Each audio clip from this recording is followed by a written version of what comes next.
broadcasting from the Unshackled studios in Melbourne. This is WilmsFront, brought to you by the Unshackled.net. Now here's Tim Wilms.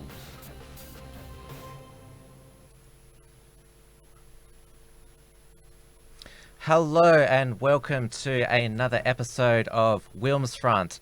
Tonight it is Wednesday, 25th of September 2019. It's 7 p.m. here in Melbourne. We're broadcasting live on the Tim Wilms YouTube channel. You can participate in the live chat throughout the show and share your thoughts and reactions. The news rundown tonight, well, it's been consumed by Greta Thunberg, the 16-year-old Swedish climate action advocate. Her speech at the United Nations Climate Summit in New York, where she said to world leaders, how dare you steal my childhood, people are dying. It was basically an apocalyptic speech. It was quite alarming, and just to see how basically, because she is promoted as the voice of a generation. She's the voice of a generation that is scared senseless, and she is the embodiment of that. And of course, her speech just comes after the global climate strikes last Friday, the 20th of September, which not just took place in Australia, but also all around the world, which Greta Thunberg spoke at. Now, there was a lot made of Trump. Everyone was not sure whether he was going to appear at the climate summit. Well, it's in his hometown of New York. He walked right past Greta Thunberg and snubbed her, and she didn't look very impressed. And Trump also made a great speech to the UN General Assembly today, which is also in New York, basically just changed the name of the conferences there. So Trump said that the future belongs to patriots, not globalists, which was, I thought, a great, incredible speech and statement for a global leader to say. Well, obviously he doesn't see himself as a global leader, but a national leader. That's always been his slogan, America first. Now, Trump, he's in another so-called scandal at the moment because he had a conversation with the president of the Ukraine, where it's alleged by this national security whistleblower that he pressured Ukraine president to look into Joe Biden's son, Hunter Biden, who got some government contracts, which is suspected it was during when he was his father, Joe Biden, and when he was vice president and presidential candidate, that Joe Biden, he pressured Ukraine to fire the prosecutor who was looking into it. And so we have the Biden scandal, but of course the Trump derangement syndrome in the United States is that they're alleging, and this whistleblower is that Trump was threatening to withhold military aid unless they looked into Hunter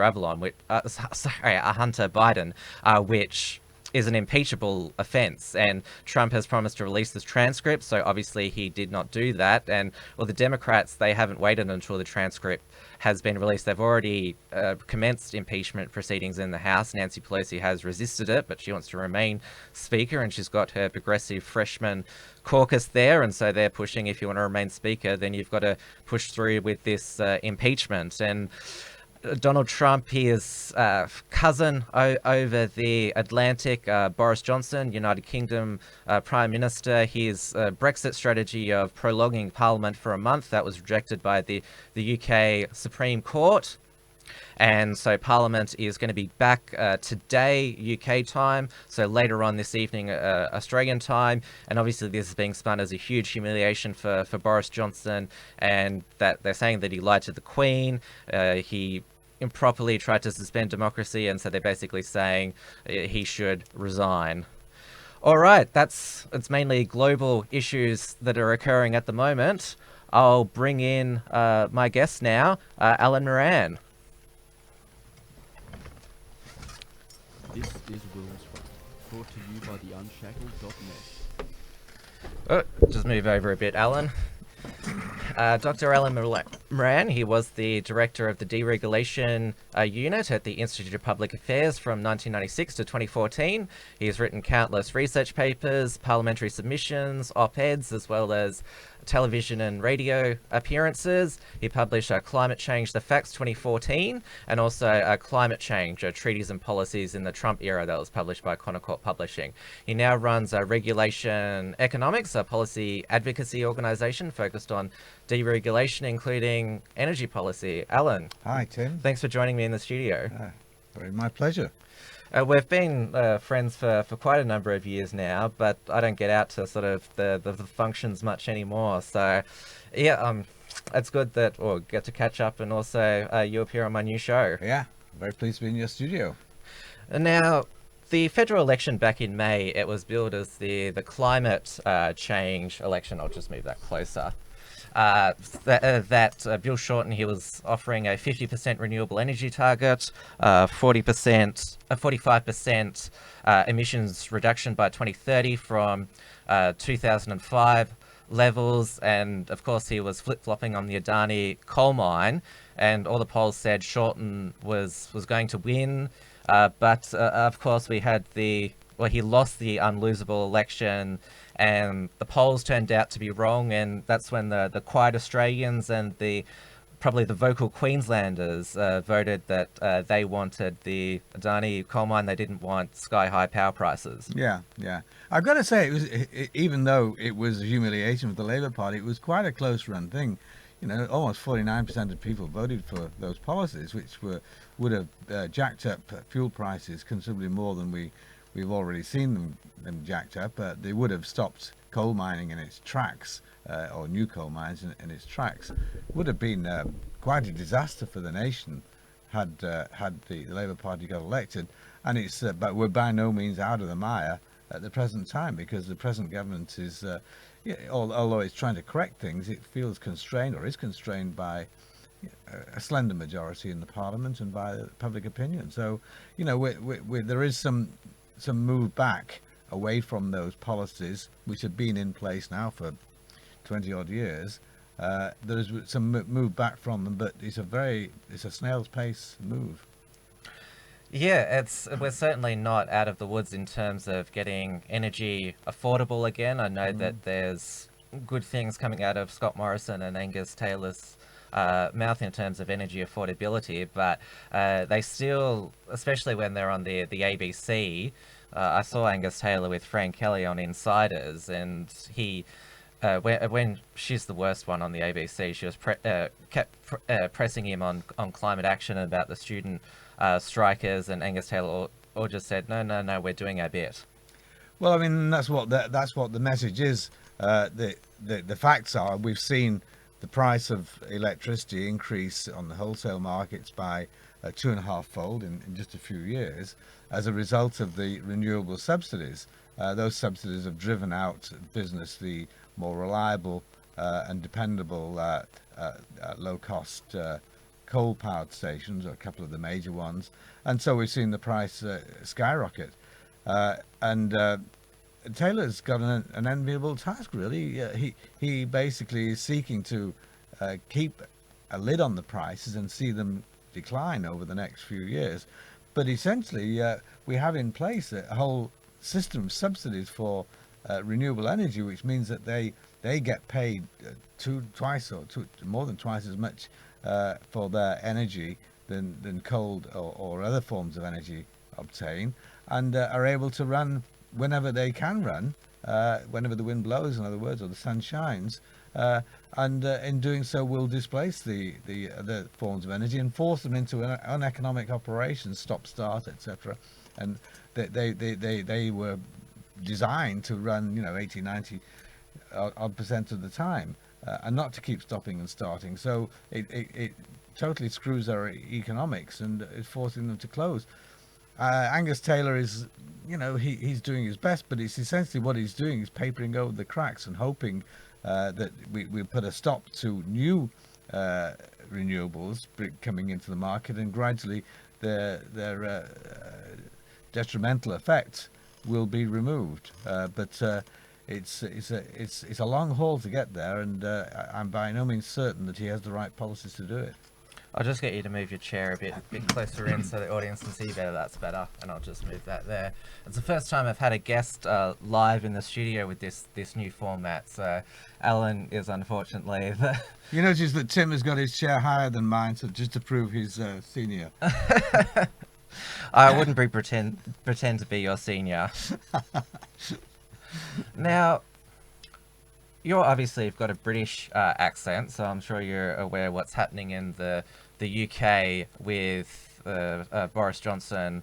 He's basic. Well, the whole British establishment, they've tried to thwart the people's will for 3 years, and Nigel Farage, Mr. Brexit, leader of the Brexit Party, he's talked about losers' consent, that democracy only works if there's losers' consent, and we haven't seen that in Australia with regard to the climate referendum, because in Brisbane we've seen the Extinction Rebellion group basically disrupt the city, supergluing themselves to roads and crossings, putting canoes on roads, and they've also been joined by the local socialist alternative, and Jackie Trad and Anastasia Palaszczuk, they're basically the co-leaders of Queensland. They've had to be dragged kicking and screaming to actually pass stronger laws than that, but these climate, well, they believe we're in a climate emergency, so they've spoken about for years, these climate activists, that we need to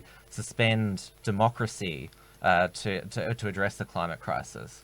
Well, I think this is throughout the world we have this the lack of a loser's consent. I mean, we can see it with Trump, we can see it with, as you said, with Brexit, and percolating all economic policy and political policy, social policy as well, is this climate issue, which has been bubbling along for two or three decades now, but and essentially the most outrageous requirements are being made by people who say we've got to get even the ALP policy, we've got to go to 50% or 100% or whatever it is renewables, and these renewables, they don't work, or they do work, but they work at only a very high price, and create all sorts of uncertainties for business operations. I think so. You know, there is a crisis of democracy going on because the losers do not consent to have lost an election anymore, and will do all in their power to frustrate election victories, which I don't think used to happen even 20 years ago. And then we have this underlying current of saying we have an extinction crisis, we have a crisis which mankind is creating in the world, and we can only fix this by totally changing our way of living, and reducing our standard of living. It's very difficult to see how this will end. Certainly all the people who are most vociferous in this tend to be quite rich, and the sort of asides about the children's crusade, the children's revolt, was that it's just as well they didn't have their revolt on a Saturday, because none of them would have turned up. They turned up because it was a school day and they could have a frolic and throw frisbees and you know, do the sort of things that young people do. But these young people that come to school in their mother's SUVs, they don't walk to school anymore. They have no conception of what it means for them if in fact we do dismantle our economies in the way they want us to do. I heard a doozy of an excuse as why children, it was right for them to take the Friday off school because it was the last day of term, at least in Melbourne, and that last day of term, it's usually a bludge anyway, so may as well do. Maybe that's true. Yeah, maybe that's true. Actually, it is said that there are 3 million children who were demonstrating around the world, and he's claimed that there were 300,000 in Australia, which is a remarkable percentage. It's 10% of the demonstrators, if those figures are correct, were from Australia, which has got maybe 1% of the world's population. Now, the Adani coal mine in central Queensland, that was obviously the centrepiece of the federal election, and it was the vote in Queensland that helped deliver the coalition and Scott Morrison an increased majority. Now, This coal mine in the Carmichael region, it's an Indian company, Adani. They've been trying to get approval for nearly a decade now, and it seems the final approval has been signed off, but there's still all these environmental. It's like the Hunger Games with a new challenge every time and you just sort of think, wow, this Adani, they must be really committed to mining and getting it back to India. Well, I mean, I suppose it's they made the initial investments of time and energy and money, and basically, I would doubt very much that Adani would have made that commitment if they had known there was going to be a 10-year gestation period before they even put a shovel in the ground. And I think they may have started doing some work now. But one thing after another. First of all, they were going to destroy the water table. Then they were going to. There was all these finches and various other animals which were allegedly threatened. I mean, it's animals threatened by a coal mine is absurd. I mean, the coal mine is a tiny pinprick. It can't possibly have any effect in terms of extinction crises, sorts of magnitudes. And then there was talks about, oh well, Adani is after all getting massive subsidies, which I don't think they were. So one way or another, they went through this colossal process, highly politicized process. And I think the sad thing about it is that any other business thinking of investing in Australia is going to be looking at that and going to now putting a very high premium on the investment risk. I can't imagine an Australian company bothering to go through that approval process or wanting to invest in a coal mine to begin with, because they're all on board with the divestments from coal. I mean, they couldn't get funding from the big banks, Adani. Well, yeah, that's true. The big banks don't lend money on that sort of things anyway. Anybody who is going to get funding there would be on the New York market, or they'd go to the Chinese banks or the Japanese banks. There really isn't a problem in getting funding for these sorts of activities. There's 1,000 coal mines being funded across the world, and they've all got funding okay. And Australian funding for Australian mines would be no different in the end. There may be a premium as a result of the shenanigans we've seen with the Adani mine, but certainly the funding is available, and it doesn't matter what the NABs and the Commonwealth banks and all that sort of all those people say. They aren't going to fund it. They haven't funded major pieces of capital like this for 20 years, and it's not their core business. Now, I think you and I first met, it would have been at the No Carbon Tax rally on the steps of Victoria's Parliament back in 2011. Could have been, yes. And because I was still a young man then, and I was in school when Al Gore's Inconvenient Truth first premiered, and that was the first climate crisis. And obviously, I'm nearly 30 now. I seem to have survived the first climate crisis, but now they're the climate activists, assisted by the teachers, now trying with the next generation. And I mentioned that it seems to be that because parents, they don't know what goes on in school, and so teachers these days have got a free run with students to basically shape their worldview. And they've really been terrified. If you saw the speeches at the climate strikes, I mean, they really believe that the world is going to end in the next 10 years, even though I was told 10 years ago that the world was going to end in that 10 years. Yeah.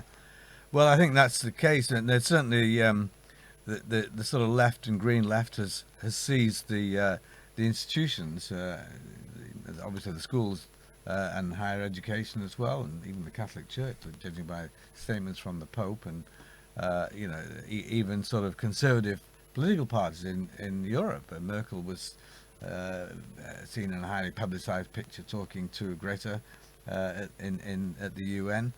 So that those sorts of institutions are now in control. I'm not sure how strong the apocalyptic ferment is with children. You see, yes, of course, there are some very vivid examples of young men and women speaking about the end of the world in 5 years, 10 years, 2 months, whatever it is. Absurd numbers, and and they clearly have been influenced by someone, presumably their teachers. But I'm hopeful that there's a certain cynicism of younger people with regard to their, quote, betters, unquote, who are teaching them these things, rather along the lines of the South Park cynicism, which you can see where the kids there basically don't accept their teachers' writs and philosophies. And perhaps, hopefully, that will be the case in teaching throughout the Western world, because if it's not, we genuinely have got a new generation of people who are believing in things which are absurd, irrational, and would be catastrophic for the economies.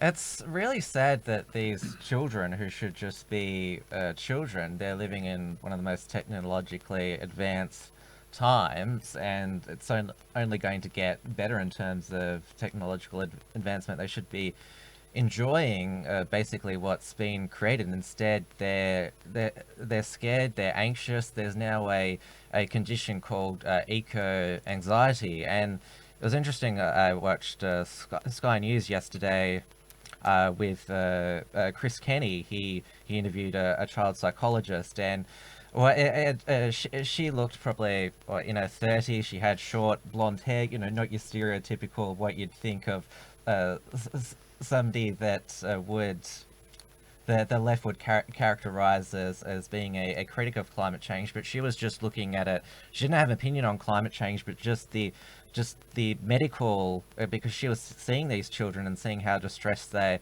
were, just looking at it from a psychology perspective. And it is child abuse. You don't want to use that term lightly, but if you're like torturing them with fear all the time, what else can you call it? Well, yes, it is, and it certainly does influence great numbers of young people. They just believe in it anymore now, and I talked to a few people, young people, and they say, even conservative young people say, and they'll just say, I believe in it. And you say, well, the temperatures haven't gone up, and the hurricanes haven't increased, and there's no reduction in polar bears. All the hot button issues which are mentioned as allegedly proving climate change is happening, none of them are actually substantiated by the evidence. But people don't listen. They basically, there is this it's part of the polarization that we talked about earlier, that people don't listen to views which are contrary to those of their own mindset. Basically, they shut them out and only look for substantiation from their own side. We saw the academic Australian opinion website, The Conversation, not just ban content that is climate change skeptic, but also comments underneath the stories as well, which is that's a step up, because I know that The Guardian, they banned climate change skepticism articles a while back, but banning comments as well. And a lot of people pointed out the website's called The Conversation. They should rename itself, because that's consumer fraud. They should be called The Echo Chamber. Echo Chamber, the monologue. Yeah, I think that's quite true. It is actually astonishing that's been allowed to occur. After all, it's largely taxpayer funded. So basically, the taxpayers are funding people to actually shut down their views, or at least the majority of their views, because the majority voted for the Conservative parties.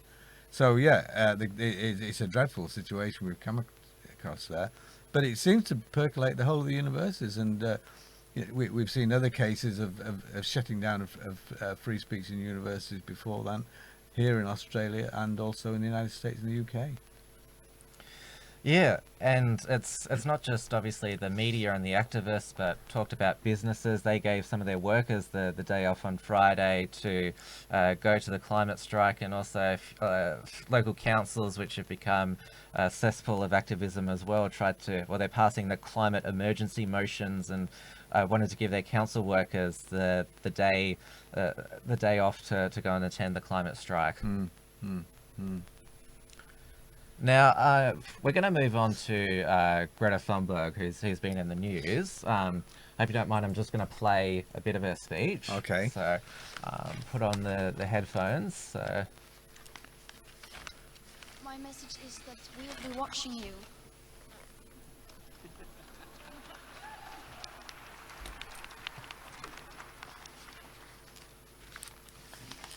This is all wrong. I shouldn't be up here. I should be back in school on the other side of the ocean. Yet you all come to us young people for hope. How dare you? You have stolen my dreams and my childhood with your empty words. And yet I'm one of the lucky ones. People are suffering. People are dying. Entire ecosystems are collapsing. We are in the beginning of a mass extinction, and all you can talk about is money and fairy tales of eternal economic growth. How dare you?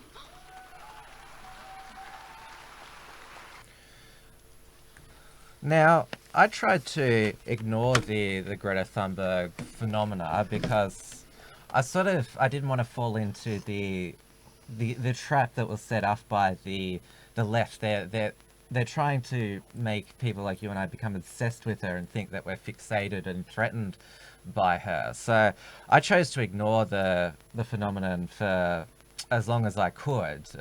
And when Andrew Bolt, he basically introduced her to Australia, called her deeply disturbed, mentioned obviously her disabilities, and I thought, well, at the time I thought, well, that's a bit rough, Andrew Bolt, but when she was going to address the United Nations, she made that voyage by ship to the United States, which they had to get jets to bring the boat back, which was widely reported as well. But seeing that I can see why people are disturbed by it, because she does look, and like a few commentators have been quite crude and said she looks like Damien from The Omen, the Children of the Corn, which is like obviously that's using quite colourful language, but that's where sort of your mind goes. And like I said, she's the embodiment of how these young people are being scared, and the fact that she's at the United Nations and that she's being cheered and that, and she is literally called the second coming. That's what Sarah Silverman, a US comedian, said. Van Badham, who's one of our local feminists, said that she's an example of divine intervention. She was sent from up above, and you sort of think, how did this debate basically over whether we should mitigate man-made emissions get to this cult-like stage? It's absolutely astonishing. I mean, the speech, or the part of the speech that you showed there, really shows a rather disturbed young woman making assertions which have got no basis whatsoever, and making this in this extremely accusative way. These aren't measured. These aren't rational assessments and statements she's making. They're just statements of anger, and you know, it is astonishing. I can't think of any era of humankind where this would have happened before. You know, where somebody who was ill-educated, has no worldly knowledge whatsoever, is treated, put on a pedestal and allowed to subject adults, if you like, to these accusations based on nothing. And the reason, obviously, the reason why the Greens and the left like this is because, well, she's difficult to touch because she's 16 and an immature young woman. And you can't, anybody who criticizes her is then accused of criticizing youth, and is vilified for it. I noticed somebody on Fox in the US was taken off the air. Yeah, Michael Knowles from Daily Wire. Yeah, for making some statements about her, but clearly the things she's saying are absurd, and yet she meets the Pope. The Pope and there's a well-publicized picture of her with Angela Merkel. Even Trump has to respond to her, make some even though he obviously thinks there's no semblance of any rationality in anything she's saying, but he has to respond. Scott Morrison even, he's making statements saying, well, we're getting vilified in Australia, but, we're doing more than others. We're doing more. We're per capita, we're doing more, spending more. We're wasting more money than anybody else on this issue, and so don't criticize us. Well, Trump and Morrison, they've reacted very well, I think, in response to Greta's speech. Trump sarcastically retweeted it, saying she seems like such a happy, optimistic girl. Obviously, he's master of the Twitter trolling, and Scott Morrison, obviously, he's more of a conventional politician. Basically, he talked about the issue at hand, the scaring of children. So, obviously, Trump and Morrison have spent a week together. It's talked about there's a bromance, and obviously, they came to a decent amount of consensus during that state dinner because they've come to similar worldviews, and obviously their influence on each other has rubbed off. Hopefully that's the case. Certainly, I'd like to see Scott Morrison emulate more of the American positions in terms of deregulation, especially of energy, than he has done so far. But certainly Morrison's his values are in the right sort of place, and he wants to do things that basically restore some commerciality to the Australian system, and hopefully he will prevail on that. But our system is so mired in this mindset, the climate change and other regulatory mindsets. We haven't talked about things like labour regulations, etc. But all of these things basically create frictions which prevent us from achieving the sorts of living standards that we could easily have. Australia is easily the wealthiest country in the world in terms of natural wealth, and yet we don't do that well in terms of our pecking order within the developed world. Now, the activists and globalists, they've used children for quite a number of years as spokespeople. There was actually a story that popped up that there was I didn't look up her name, but the Rio 1992 Earth Summit, that was opened up by a child as well, so it's not really new. Mm-hmm. Yeah, well, that's right. It's very evocative to use children, and even though they are children, they aren't fully formed as adults. Their opinions aren't, often tend to be extreme opinions, and especially a troubled young woman like Greta is even more so. But we should not be taking advice from children. They don't have the vote for a very good reason.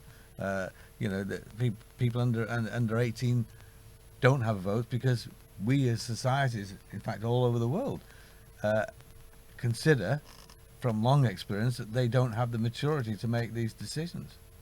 You mentioned South Park before. The criticism that we're getting for attacking a child. There's an episode of South Park where they're trying to get Starbucks banned from South Park, and they're going to have a proposition vote on it, and the ad has the 4 children in it. It says, vote yes on this prop, or you hate children. You don't hate children, do you? And it's basically perfect representation of this. Yeah. Because obviously, I won't say your age, but you've got grey hair, and so when people such as yourself or Sam Newman, for example, who called Greta an annoying little brat, you're so threatened by this 16-year-old girl, you old conservative men, she's hurting your fragile little feelings. Mwaha. That's sort of the petty response, that you're only attacking her because you're threatened by her. Well, it's certainly not the case there. The annoying little brat is arguably attacking because you feel as though you're threatened by her. But essentially, you just go through each of the issues that she's talking about. The fact that she's saying that there's going to be mass extinctions, that people are dying, that and it's all due to you people, not to my generation. And our generation has only got this. Some people say only 10 years to live, and some people even less. I mean, these things are scientifically absurd. They're they just need to be rebutted, but nobody wants to rebut them because they feel as though, it's exaggeration, it's not that bad, but her heart's in the right place. We ought to be moving towards that sort of a scenario. Well, she said people are dying. There's what evidence has she got to back that up? There's none at all. I mean, far fewer people are dying of natural catastrophes and causes now than at any time in human history. Yeah. I mean, and people, lives are being wrecked. Well, people are richer now than any time in human history. People live longer than any time in human history. We have more, telecommunications and playthings than in any time in human history. We work less than in any time in human history. It's just absurd to make this apocalyptic scenarios that she's making, and yet they're taken seriously.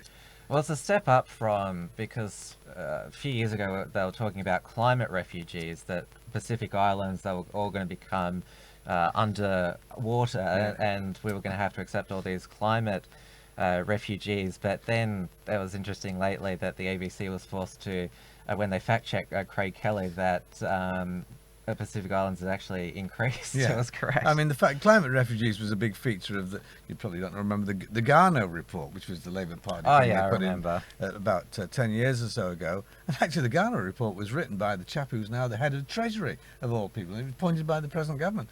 We got back a guy called Stephen Kennedy. The Garneau report had all these climate refugees, and they'd factored in, what it would, one of the things it would cost us, because there's going to be mass inundation. Nobody believes that anymore, and it didn't even actually feature with the IPCC, which is the Bible of all these climatic disturbances. They even didn't think very much. They thought it was highly unlikely. As I mentioned, we've survived all these scares, and their strategy seems to be keep scaring us, just exaggerating it more and more. And you can pinpoint this doomsday flop back to that 1968 book, The Population Bomb, that we're going to all die and starve from population boom, and well, that's over 50 years old now. Mm. Well, I mean, and that was totally discredited, and yet the authors of that still are lionized in academic circles.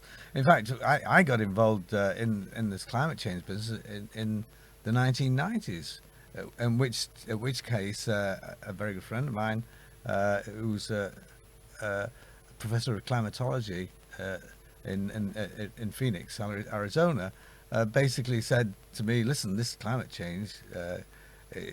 Don't knock it, Alan. I'm doubling my professorial salary on this, doing bits and pieces on it. And basically, we've now got the satellites up in the air, and that evidence is going to come steadily through. And in 12 years' time, the evidence will prove that it's just a furor. There's nothing to it, and it'll all be over. And by then, I'm ready to retire.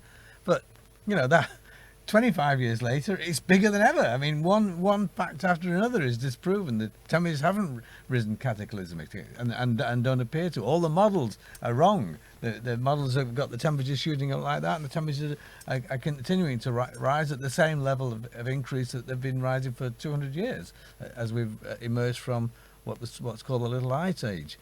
As I said before, the hurricanes haven't increased. The water tables haven't increased around major cities.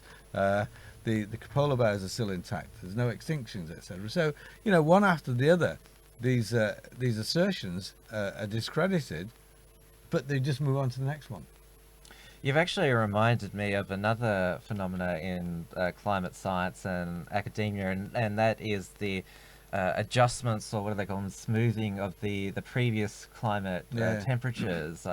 I remember, well, it was a few years back now, Jennifer Mariosi, she gave a presentation on how they were basically adjusting the temperatures from the Darwin weather station to from the 1940s, just as an example, to normalise them. yes, normalise. That's them, the word.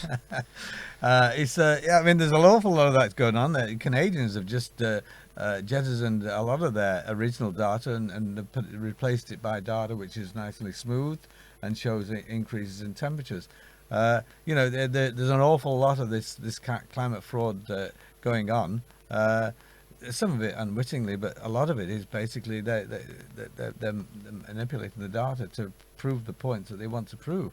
But the key thing that can't be manipulated is the satellite data. I mean, and we do have the satellite data, and it is not showing the increases that the modelling had promoted.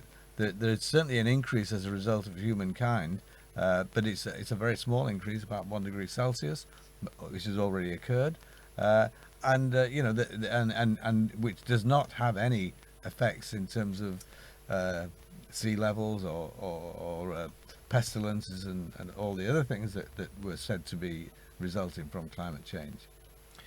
Michael Mann, who's one of the climate academics, he sued critics of his hockey stick climate graph, and he's recently lost the case, which is the whole thing was abhorrent to free speech and open debate. Though when I mentioned this to you, he's actually coming to Australia. Yes, he's actually on a secondment at the University of New South Wales, I think at Christmas for at least 6 months. So yes, his work was the photo poster for climate change in one of the IPCC reports, I think about 10 or 12 years ago, because it had what was called the hockey stick. Suddenly the temperature had been going along like that, and it suddenly rose this century. And that was because he'd manipulated the data to eliminate some of the other rises and falls in temperatures which had occurred over the past 2,000 years. And that was, in fact, he was that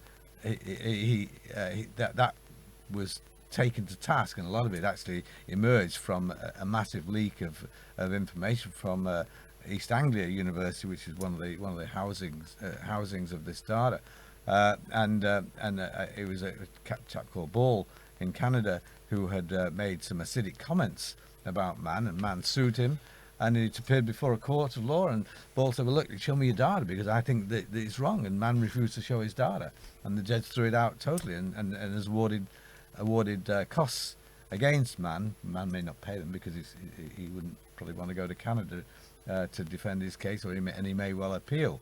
So you think that he's maybe fleeing here? Well, he certainly would be not going to Canada. I don't think in the near future. And Mann has got a long-standing case against Mark Stein, who's the journalist, and the same sort of things happened there. Stein used again some highly colourful language to explain the fragilities, if you like, of Mann's work, and Mann sued, and it's been tied up in the courts for 5 or 6 years now. It's cost Stein a lot of money, and somebody's paying for Mann's legal case. Obviously not himself, because he's only on an academic salary, but he's very sensitive to people who criticise his work.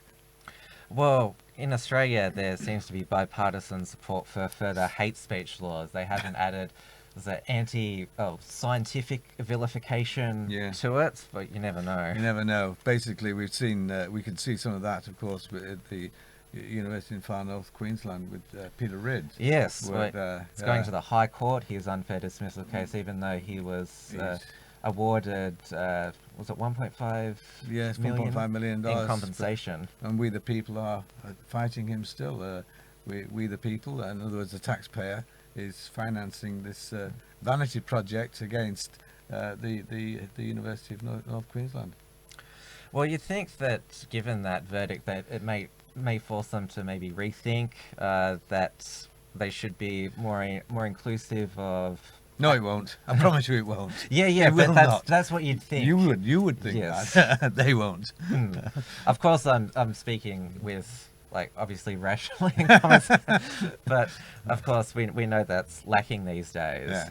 Now, I've also got you on tonight to give a bit of a reality check, and obviously people have pointed out that it's always Western nations that are told that we need to make the sacrifices to fight climate change. It's now that you have a European and American millennials who say we're not going to have children to combat climate change. There's obviously Prince Harry and Meghan Markle saying we're only going to have 2 children. And then we have to give up meat as well. There's these woke companies who are now developing plant-based burgers. We now have, some councils have meat-free Mondays, there's meat-free Fridays. It's always the Western nations. It's never developing nations, China and India. They're always left out. Yeah, well, that's certainly the case. And in terms of the emissions basically aren't from Western nations now. 60% or 60, 2/3, I think, of emissions are coming from developing countries, China, India, Indonesia, Brazil, etc., which are basically not going to do anything. They make a lot of sounds. They say they're going to increase this and they're going to increase that, but they're bringing in more and more coal-fired power stations, and who can blame them? Because they want to raise their living standards. The only way you can do that is either through coal or nuclear, I guess. And coal happens to be cheaper.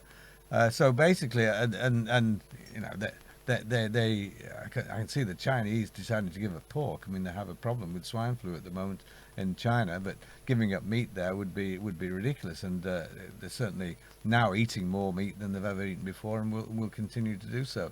So these are kind of vanity projects we have of meatless Mondays and things like that, which we all do.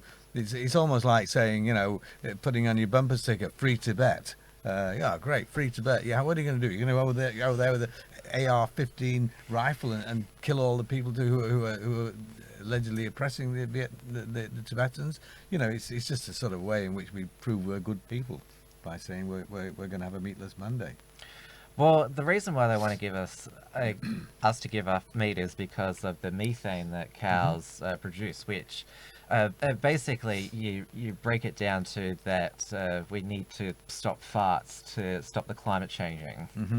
Yeah, it's belching rather than farting, by the way, but you know, it's both, I suppose, but belching more than anything else. But yeah, it comes down to that. It's basically, I think one of the interesting things as well is on this is plastics. We've got to stop plastics too, and there's quite interesting dumperfuls of the paraphernalia which the Children's Crusade had left when they went on their day off school.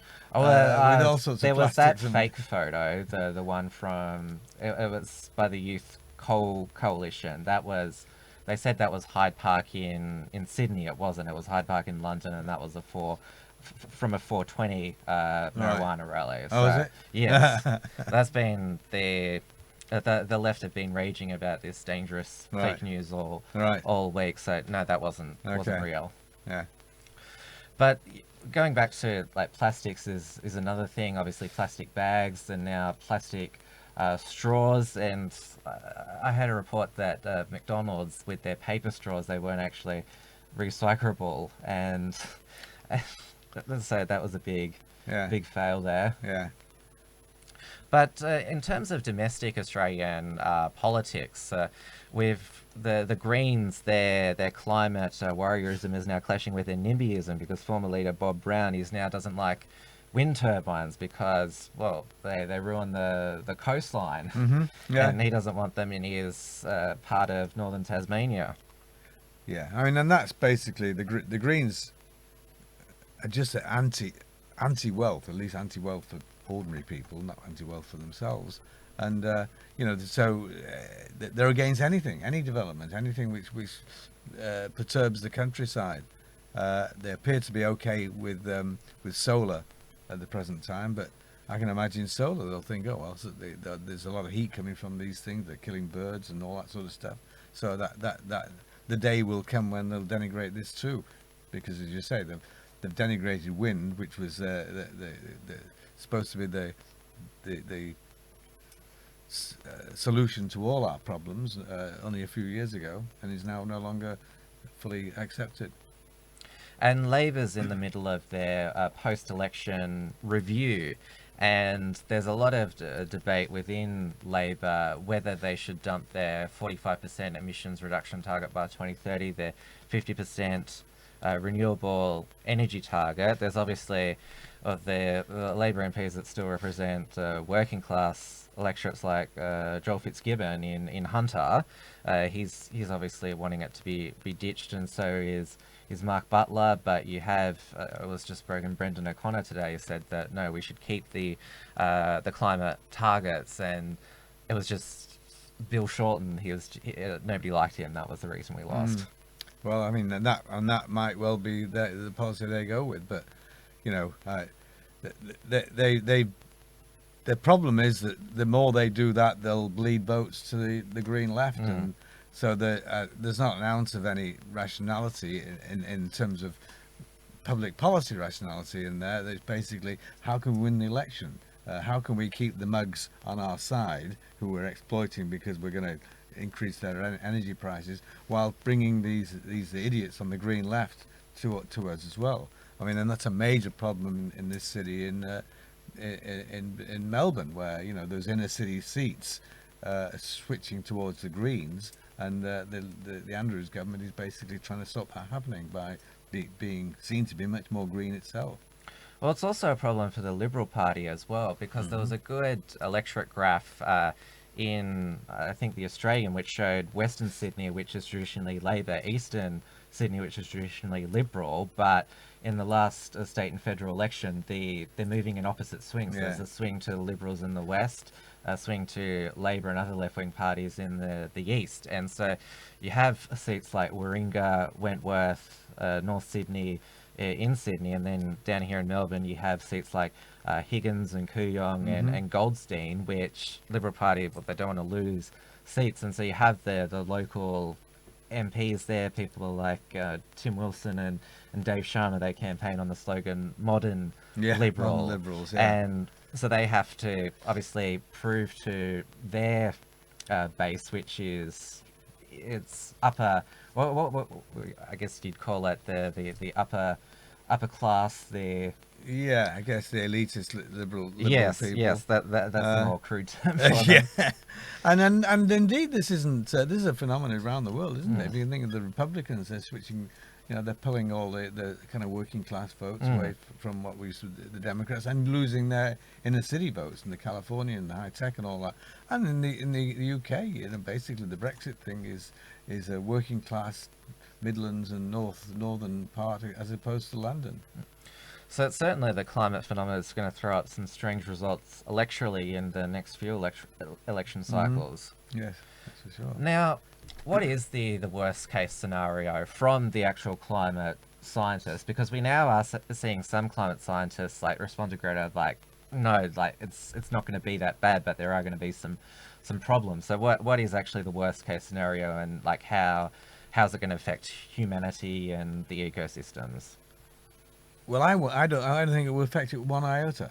I mean, if there is global warming. Oh, if there's global warming in 2 or 3 or 4 degrees Celsius, then there will be some. That's what I'm talking about. If they're right. Well, if they're right, then we would see a transformation of agriculture would move north. It'd be great for Russia. It'd be good for Canada. We'd probably see more desertification in Australia, but there would be a gradual shift of agricultural production. But in terms of other things, it's very difficult to see. I mean, it'll be hotter. If it's hotter, so what? It's hotter in Brisbane than it is here in Melbourne. People live there and happily live there. You know, so there won't be any major economic ructions, except over a very long period, which is easily managed. It's difficult to say if there's, you know, Greta was talking about there's tipping points, but nobody really takes those seriously. They're not featured highly in the IPCC literature. Oh yes, the old that if there's a slight warming, it's going that will send the Arctic and the Antarctic all melt, and suddenly the oceans will inundate us all. Well, you know, that's we see that in science fiction films, but it will not happen. no serious scientist thinks it is conceivable. So, there would be change if there are changes of a 3 or 4 or 5 degrees Celsius increase, then there will be changes to the way we live. But they won't be cataclysmic changes; they'll be just changes to the way we live. It's much more likely that that we've seen a 1 degree Celsius increase or something close to it. We won't see anything more than that because those increases, which are estimated to be higher than that, depend on a feedback through carbon dioxide and clouds, etc., and water vapor, which doesn't appear to be the case. So essentially, there won't be much warming. There won't be much difference to the way we live. I know that we shouldn't base whether climate change is happening by the weather, but you and I are both Melburnians, and the same thing happens every year. Winter catches us by surprise, and we all say it's the coldest winter ever. It seems to actually increase the amount of people complaining about the Melbourne winter every year. And every drought is the same, essentially every time there's a drought, it's the worst drought in history. But you go back and look at the data, and then there's very good rainfall data for Australia, and it's up and down, it's very variable, and it has been forever. Well, the drought's mainly affecting New South Wales, and who's supposed to be looking out for the farmers there? That's the New South Wales National Party, and, well, look at what they're sort of obsessed with at the moment. No, it's a dreadful situation. The National Party aren't hopeless in terms of throwing water at environmental, non-existent environmental problems and starving the farmers. And on the Murray-Darling, it's a dreadful situation. And that's why New South Wales would have seen Shooters, Fishers and Farmers Party. A lot of electorates vote for that. Well, it's been great to chat with you tonight, Alan. Thanks for coming in. I only asked you last night, so I appreciate you coming in tonight and, giving a bit of common sense back into this. Now, I mentioned your organisation, Regulation Economics. How can people learn more and read about your... It's all, we've got a website, www.regulationeconomics.com. It's all one word. And there's a stack of material which I've written and various things associated. I guess half of it is energy and climate change issues, but much of it is on other aspects of regulation. And it's all there. Yeah, I would urge everyone to check it out, and I'll leave links in the show notes page, as well as your books as well. Okay. Thank you. Good. Thanks very much. I'll bid you farewell now. Okay. This is Wilms. Good to see you. Thanks a lot. Yeah. Unshackled.net. Oh, just move off. Sorry, Alan missed his cue there. As I said, first time guest in the studio, but I think we managed pretty well. So it's only the 5th episode in, but I think everything's going pretty well in terms of how the show's running. We've got an active live chat here. Obviously, there's already a lot of in-jokes in the live chat, which is always half the fun. So that's it for another episode of WilmsFront tonight. It's just past 8 o'clock, so don't go anywhere. Over on Dear Beltran's channel, it's a regular Wednesday night live stream at 8:15 p.m. Melbourne time, so make sure you go over there. And of course, Thursday evenings at 8:30 p.m. Melbourne time, it's Uncockables Thursday over on the Uncockables YouTube channel, so make sure you subscribe. Now, make sure when you subscribe to YouTube channels, you also click the bell to allow notifications, because I know a few people in the chat are still saying that they're not getting notifications when our shows are going live, so make sure that if YouTube, they take the notifications off, that you've got it clicked back on. Now, Detonation with my colleague Steel Archer, that's on hiatus at the moment, but he is going to be back very soon with some new episodes. And as I mentioned on the Sunday night show, WilmsFront is available in podcast form now, so you can go to Apple Podcasts, Spotify, TuneIn Radio, and Stitcher to subscribe and listen to the replay on this. I try to cut out all of the sort of live awkward things, but I try to still keep it as it was live as much as possible, so you get to relive the live experience. And of course, other shows, there's XYZ Live every Monday night, 8:30 p.m. on the Matty Rhodes Live channel. the Rational Rise channel at the moment. James is still producing his Patriarchy Hour and other occasional live and pre-recorded content. And of course, all of the Australian alt media shows are going to be on Rational Rise TV, the self-hosted, censorship-free video site, which you can subscribe to and financially support the Australian alt media. The Unshackled, of course, has our own financial support program, because remember, we're on air 5 days a week, and so we can't do this without your support. So please go to the unshackled.net/membership or the unshackled.net/donate. There's also patreon.com/theunshackled, and of course subscribestar.com/theunshackled. There is paypal.me/theunshackled. We haven't been kicked off PayPal yet. Of course, they deplatform nationalists, yet as I said last night, their PayPal is under investigation for facilitating child pornography payments. So they'll seem to do business with pedophiles, but not with those with nationalist views. So there you go. And of course, you can catch the archive of episodes on timwilms.com, and you can also follow me on social media. Facebook.com/WilmsFront, Twitter.com/WilmsFront, Gab.com/TimWilms, and Minds.com/TimWilms. All right, that's the show for tonight. I will see you all on Friday for another show, and thank you for watching. Thanks for tuning in to WilmsFront.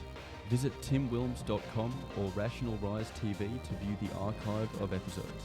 And keep visiting the Unshackled.net to view all our shows, and to keep up with the latest real news and analysis.